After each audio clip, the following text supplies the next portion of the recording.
வணக்கம் கீர்த்தனா. வணக்கம் ஐயா. இந்த சுற்றுல என்ன தலைப்பு? இன்னைக்கு சுற்று என்ன ஐயா? திரைப்பட சுற்று. என்னுடைய தலைப்பு இருகப்பற்று. திரைப்பட சுற்று இருகப்பற்று. ஒரு நல்ல தலைப்புல சிறப்பான உரையை நீங்க வழங்குவீங்க அப்படிங்கிற நம்பிக்கை எங்களுக்கு இருக்கு. ஒரு உற்சாகமான வாழ்த்துக்களை கைத்தட்டல்களால் தெரிவிக்கிறோம். சிறப்பா பேசுங்க. திரைப்பட சுற்று. எனது தலைப்போ இருகப்பற்று. இத்திரைப்படம் கணவன் மனைவி இருவருக்கும் இடையே உள்ள கருத்து வேறுபாடு மற்றும் புரிதலை மையப்படுத்தி அமைந்துள்ள ஒரு கதைக்களம். கணவன் மனைவி இவங்க 2 பேருக்குள்ள என்ன பிரச்சனை வரும்? கணவன் மனைவியா இருக்கிறதே ஒரு பிரச்சனை தான் என்று கூறி இத்திரைப்படம் தொடங்குகிறது. இத்திரைப்படம் 3 தம்பதியர்களை பற்றி சொல்கிறது. தம்பதி 1. நடப்பு திருமணம் செய்த தம்பதி 1 தம் வாழ்க்கையை புரிந்து கொள்வதற்குள் கை குழந்தை என்று தம் வாழ்க்கையே குழப்பத்தில் இன்று. தம்பதி 2. நேற்று வரை காதல் ஜோடிகளாக இருந்த தம்பதிகள் 1 காதலர்களே மணமக்கள் என்று முகம் திரை கிழிந்ததும் பிரச்சனை இன்று. தம்பதி 3. மனமுதிர்ச்சி அடைந்த தம்பதிகள் 1 விட்டு கொடுக்கிறோம் என்று தம் தம் வாழ்க்கையே இழந்தார்கள் என்று இந்த 3 தம்பதிகளும் வழக்காடு மன்றத்தில் வரிசையாக நிற்கிறார்கள். எல்லாம் நீ என்று சொன்ன உதடுகள் இன்று எல்லாவற்றுக்கும் காரணம் நீ என்று சொல்கின்றன. ஒரு கல்லு அதை தூரமாக வைத்து பார்த்தால் சிறிதாக தான் இருக்கும். அதே கல்லை நம் கண் அருகில் வைத்து பார்த்தால் அது இந்த உலகையே மறைத்துவிடும்.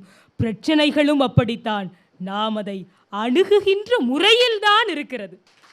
இத்திரைப்படத்தில் ஒரு பெண் தனது கவலைகள் எல்லாவற்றையும் ஒரு காகிதத்தில் எழுதி ஒரு பையில் வைத்திருப்பாள். அதை தன் கணவன் படித்து பார்த்து தன் மனைவியை பற்றி புரிந்து கொள்வான். இருவருக்கும் இடையே மீண்டும் காதல் உருவாகிறது. ஒருவருக்கொருவர் மனம் விட்டு பேசினால் போதும், பிரச்சனைகள் எல்லாம் பறந்து போகும். நாம் எந்த இடத்தில் ஒரு பொருளை துளைக்கிறோமோ அந்த இடத்தில் தான் அதை தேட வேண்டும்.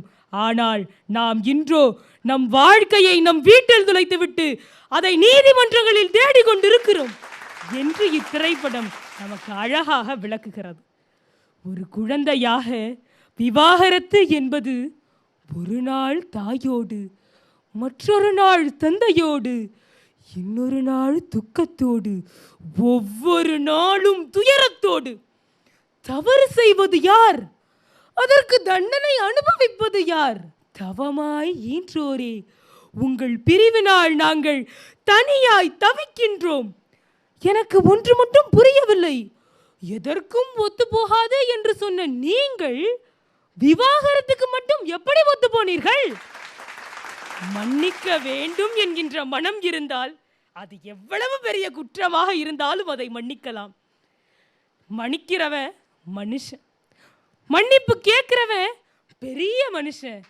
என் நண்பர்க்கினிய பெற்றோர்களே, ஒரு குழந்தையை பொறுத்தவரை குடும்பம் என்பது தாய் தந்தையரோடு வாழ்வது மட்டும்தான். நீங்கள் ஒருவருக்கொருவர் நேசியுங்கள். ஒருவருக்கொருவர் உங்கள் வாழ்விலும் தாழ்விலும் இருகப்பற்றுங்கள் என்று கூறி விடைபெறுகிறேன். நன்றி, வணக்கம். தொடர்ந்து நல்ல உரைகளை வழங்கிட்டு இருக்கிற கீர்த்தனா இந்த சுற்றுல ஒரு நல்ல உரையை வழங்கி இருக்கிறாங்க. நேரடியா நம்ம நடுவர்கள்கிட்டே போயிடலாம். அன்பிற்கினிய அண்ணன் மணிகண்டன் அவர்கள். இருகப்பற்று படத்தை நீங்க பார்த்தீங்களா? பார்த்துருக்கீங்க? பார்த்துருக்கேன்.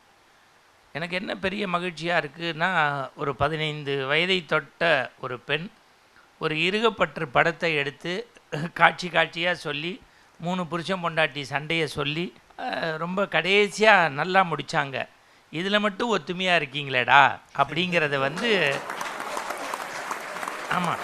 ஏன் நானே கேப் விட்றேன்னா, இப்போ இவங்களே கேப் விட ஆரம்பிச்சுட்டாங்க. இப்போ எவனும் போட்டிக்கு வர்றவன் 1 நிமிஷம் பேசிட்டு இப்படி பார்க்குறான், கை தட்டினா தான் அடுத்த வரி பேசுகிறான். அது மாதிரி ஆடியன்ஸை நல்லா அதுக்கு ட்ரெயின் ஆகிட்டாங்க. அந்த மாதிரி ஆடியன்ஸ் இந்த இருகப்பற்று படம் பார்த்தவங்களுக்கு தெரியும், எதில் விட்டு கொடுக்கணுமோ அதில் விட்டு கொடுக்கறதில்ல, எதில் விட்டு கொடுக்கக்கூடாதோ அதில் விட்டு கொடுத்து போயிடுறோம். அதை ஒரு சொற்றொடரில் நீ சொல்லிட்டீல, அதுதான் குலோப்ஜானில் நல்ல ரசித்து ருசித்து சாப்பிட்ற மாதிரி இருந்தது உன்னுடைய பேச்சு. சென்ற சுற்றில் நீ 90னா இந்த தடவை 95. பாராட்டு. நன்றிங்க. அண்ணனுக்கு நன்றி. தொடர்ந்து அன்பிற்கினிய கவிஞர் அவர்கள். எனக்கு என்ன வருத்தம் அப்படின்னா, இருகப்பற்று திரைப்படத்தில் கீர்த்தனாவே ஒரு கதாபாத்திரமாக நடித்திருக்கலாமோ. நன்றிங்க. அந்த அளவுக்கு அந்த படத்தோட ஒன்றி அந்த படத்தோடைய அந்த ஜீவன் என்ன என்பதை உணர்ந்து அந்த மிடுக்கான அந்த உடல் மொழி ஆகட்டும், அந்த துடுக்கான அந்த பேச்சாகட்டும், இந்த 2 திறமைகள் மூலமாக ரொம்ப அழகாக, ரொம்ப நேர்த்தியாக, நெத்தியடியாக உன்னுடைய கருத்துக்களை சொன்ன விதம் ரொம்ப பாராட்டுக்குரியது. என்னுடைய மனமார்ந்த பாராட்டுகள் உங்களுக்கு. நன்றிங்க. ஒரு உற்சாகமான கைத்தட்டல்களால் கீர்த்தனாவுக்கு வாழ்த்துக்கள், பாராட்டுக்கள். நன்றி. நன்றிங்க.